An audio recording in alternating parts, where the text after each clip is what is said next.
Okay, we're going to read a story, and type of story is called a fable.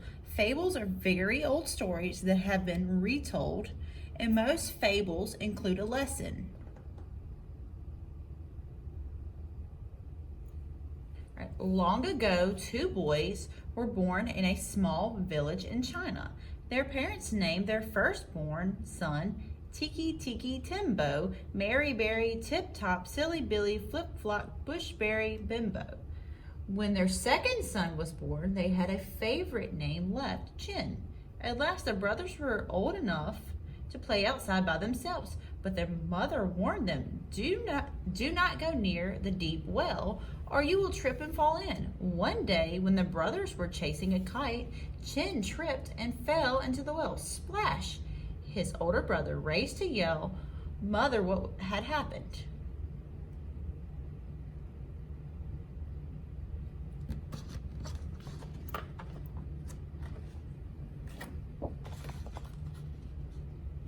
"Mother, mother," Chin's brother cried. "Chin has fallen into the well. We must rescue him," cried his mother. "Run and find the house painter. Tell him to come quickly and bring his long ladder." So the young boy raced to the village and found the house painter, who was standing on the top of his ladder. "Chin had fallen into a deep well," he cried, "and only your long ladder can save him." Together they ran back to the well. Then the house painter climbed down his long ladder into the water. When he came back up again, he was carrying Chin. After that, the brothers did not play near the well for a long time. But one day, Tiki Tiki Timbo, Mary Berry, Tip Top, Silly Billy, Flip Flop, Bushberry, Bimbo ran to catch a ball. He jumped high in the air and fell right into the well. Down, down, down he went. Splash went the water.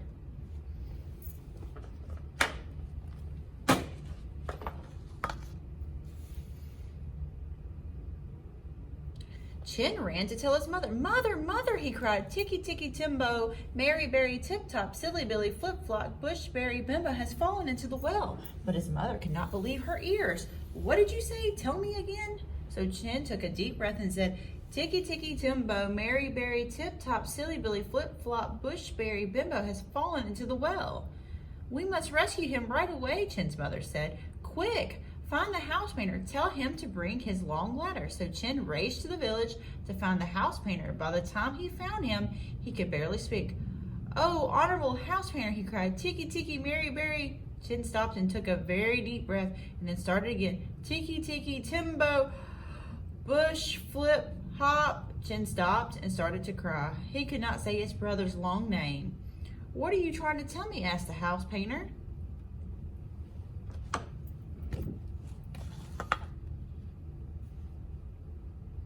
This time Chin took a very, very deep breath and said, "Tiki Tiki Timbo, Mary Berry, Tip Top, Silly Billy, Flip Flop, Bushberry, Bimbo has fallen into the well." "What?" cried the house painter. "Why didn't you say so at once? We must save him right away." So Chin and the house painter ran to the well. The house painter used his tall ladder to climb down to the bottom. Soon he climbed up carrying Tiki Tiki Timbo, Berry, Tip Top, Silly Billy, Flip Flop, Bushberry, Bimbo. Because of his long name, the boy had been in the water much longer than had his brother Chin. He had to rest in bed for several days. When he opened his eyes, ready to play again, his parents were sitting next to him smiling.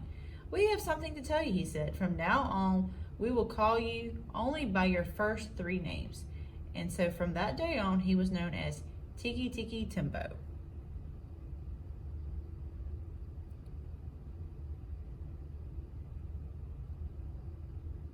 So I want you to think about what happened in the story.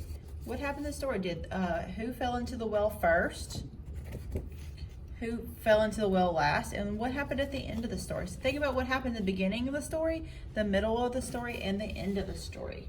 All right, now we're going to look at our next thing. And we're going to look at this nursery rhyme.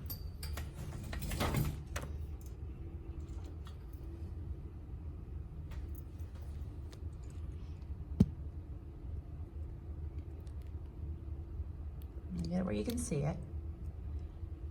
Okay, so we're going to read this a couple times together, and then we're going to count the words and do our segmentation like we've been doing all week. All right, so let's read it a couple times first, and then remember we're going to count the words as we hear them. But you notice in this one, it has numbers and words. So we're also going to count the numbers and the words. But let's read it a couple of times first. 1, 2, buckle my shoe. 1, 2, buckle my shoe. 3, 4, shut the door. 5, 6, pick up sticks. 7, 8, lay them straight. 9, 10, a big fat hen. All right, let's read it one more time. 1, 2, buckle my shoe. 1, 2, buckle my shoe. 3, 4, shut the door. 5, 6, pick up sticks. 7, 8, lay them straight. 9, 10, a big fat hen. And I read this part twice because this is the title of the story. The title of the nursery rhyme. So we read that twice, okay? All right, so now we're going to count the words that we hear. And we're going to see how many there is. All right, so let's look at the first part. So this one says, 1, 2, buckle my shoe. So I'm going to do it first, and then I want you to do it the second time. 1, 2, buckle my shoe. So there was 5 words in that sentence. Now I want you to do it with me this time. 1, 2, buckle my shoe. So you should have counted 5 words. Great job. All right, let's do the next one. And I'm going to do it first, and then I want you to do it. 3, 4, shut the door. So that one also had 5. I want you to do it this time. 3, 4, shut the door. Now this time I want to see if you can do it by yourself. All right, 7, 8, lay them straight. I'm going to say it one more time. 7, 8, lay them straight. Let's see if you got it right. 7, 8, lay them straight. Ooh, great job. We're getting good at this. All right, one more. 9, 10, a big fat hen. All right, let's see if you got it right. 9, 10, a big fat hen. Ooh, there's a lot more in there. There's 6 in that one. All right, great job.